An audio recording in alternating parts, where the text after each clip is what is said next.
Hello everyone and welcome to a new video. Today we're going to have a look at dialogues. It's a very broad topic and I'm sure I don't know half of it, but I don't want to rush it, nor do I want to have a 3-hour long video, so there's probably going to be a number of episodes about dialogues. For today, all I want to do is show you how dialogues work, how the game is going to make an NPC speak a line over another. So I'm going to go ahead and open the dialogue window. A window that I really dislike. It's small, it's tiny. I can't enlarge any of it. I hate it, but it is what it is. The basic principle for the game to choose a line is to start from the very first line that's available, check the conditions. If the conditions are not all returned as true, the game is gonna check for the second line. The same goes for greetings, and I'm going to start with that because, you know, that's how a conversation starts. So greetings, they are separated into 10 different categories, greeting 0 to greeting 9. They actually have themes. Greeting 0 is going to be everything when an NPC is alarmed. So that's when you're going to have to talk about the bounties, that's when you're going to have to talk about being arrested and that sort of things. Greeting 9s is quite general. This is all about your clothes. There's one when you are a vampire, so there is some order in that. But when I walk up to an NPC, what happens? The game is gonna go, oh right, we have our huge list of dialogues, our database of dialogues, and the very first one is the very first line of greeting 0. The game is gonna look at all the conditions. Are you a guard? Are you talking to a guard? No, you're not. Moving on to the second line. Are you talking to a guard? No, you're not. Moving on to the second line. Are you talking to a guard? No, still not. Moving on to the fourth line. Are you talking to the Argonian guy? No. Moving on. Are you talking to Fanriel? Oh, yes. But are you a member of the Thieves Guild? No. Moving on. And it's gonna go all the way down. When it reaches, or if it reaches, the very last line of greeting 0, it's simply going to continue with greeting 1's first line and checking every single line, every single condition of every single line until it finds one that is true. Very simple, right? It is quite simple. The problem is it's also equally simple to make a mistake, and then it takes a lot of time to find that mistake. Anyway, we have talked to someone, finally, and then finally we can ask a number of things to the NPC. We have on the right hand side of our dialogue window in the game a list of topics. To choose a line from a list of topic, let's take background for example, the game is gonna do the same. The very first line available. Are you talking to Bugdul? No. Moving on. Are you talking to Brara? No. Moving on. One thing that you will notice is that you're going to have something more specific at the beginning of the list, and all the way down you're left with a very generic phrases or sentences or dialogue, which is very important because you want to go from checking a lot of conditions and you want to have something at the very end that's going to match pretty much anyone. Now this is very important because the game is going to change depending on the order of the dialogues. Say you create a line of dialogue for a background. I'm going to take this one and using the left arrow I'm moving it all the way up, top of the list. So now what happens when I walk up to an NPC? See, I walk up to Bugdul because it seems like a pleasant orc. I'm gonna talk to Bugdul and I'm gonna ask him about his background. The game's gonna go, are you someone who doesn't have the no lore variable? Yes, you are. And Bugdul is gonna say, I am Bugdul. I am a commoner. Even though Bugdul has a very specific line. So by not being careful about the order of your lines, you may very well break a quest.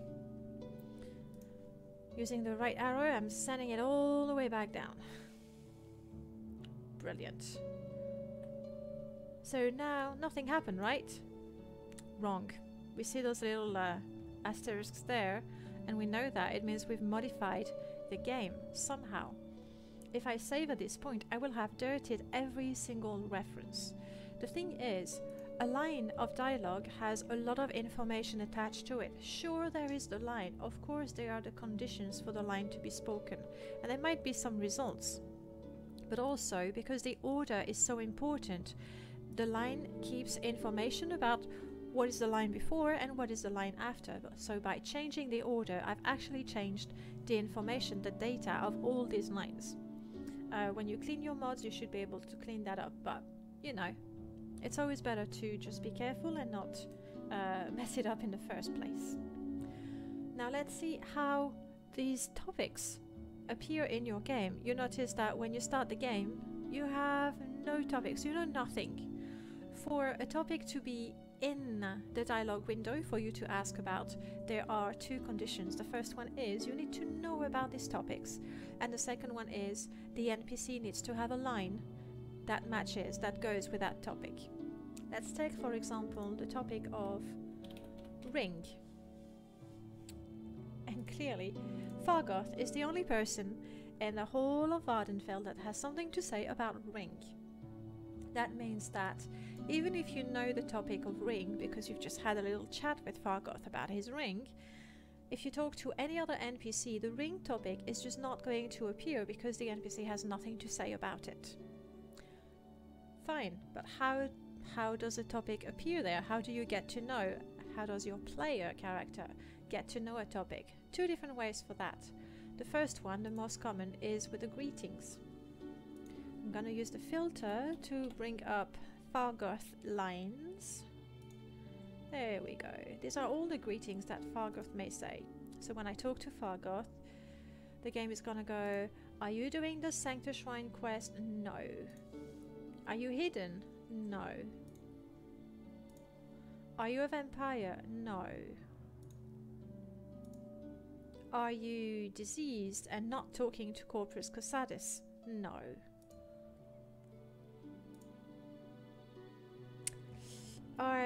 Have you already finished a lookout quest? Usually when a quest has an index of 100, it's the final stage. Not always true, but usually. No. Have you started the lookout quest? No. Are you talking to Fargoth and not started the Fargoth ring? Yes. Lucky we have the greeting there. Otherwise, if none of these are true, Fargoth is gonna give us some of those other greetings. But let's get back to the topic. Here's what Fargoth is going to say the first time you talk to him because you haven't done the quest for the ring. I'm going to click now on Update Hyperlinks. This is going to show the hyperlinks. And the hyperlinks, that's basically the blue words you have in a dialogue window. And now you see that when you talk to Fargoth, Imperial and Ring are going to be in blue, meaning when you click on them, you're going to know that topic. Hyperlinks are how topics are taught to your character. The other way for a topic to appear, I'm going to remove the filter now. Thank you. I said thank you. The other way for a topic to appear is via script or the result box, which is pretty much space where you write lines of scripts as well. To show you that, we're going to look at the duties topic because you've all started the game at least a couple of times, and here is our favorite captain that tells us about our duties. So there it is. I am talking to the captain and I ask about duties. The game is gonna go, are you talking to Sergeant Captain? Yes. Have you started the Find Spy Master quest? No. Alright. Are you talking to the captain? Yes. Have you not started the Find Spy Master quest? I haven't. Brilliant. The NPC is going to speak that line and then a whole bunch of things is going to happen as shown in the result box that I really wish I could enlarge. The first thing that happens is your quest, your journal is updated. We're going to look at the indexes and how to create those in the following episodes. You are given a couple of items and some gold. Brilliant. And some gold. But also a bunch of topics are added. Add topic. By the way, some of them are capitalized, some of them are not. that goes also for scripting. The functions do not need to be capitalized. Sometimes you will see the comma that is not compulsory either, but that's another discussion. So the topics are added that way as well, either via hyperlink or with an add topic line. And there you have it. And now when you go and talk to someone, as long as they have something to say about latest rumor, for example, the topic is going to be available in the window. And this is how dialogues work in Morrowind. That's the gist of it. Fairly simple. There's a topic, we look at the first line, see if all the conditions are true. If not, we move down to the next line. Simple, right?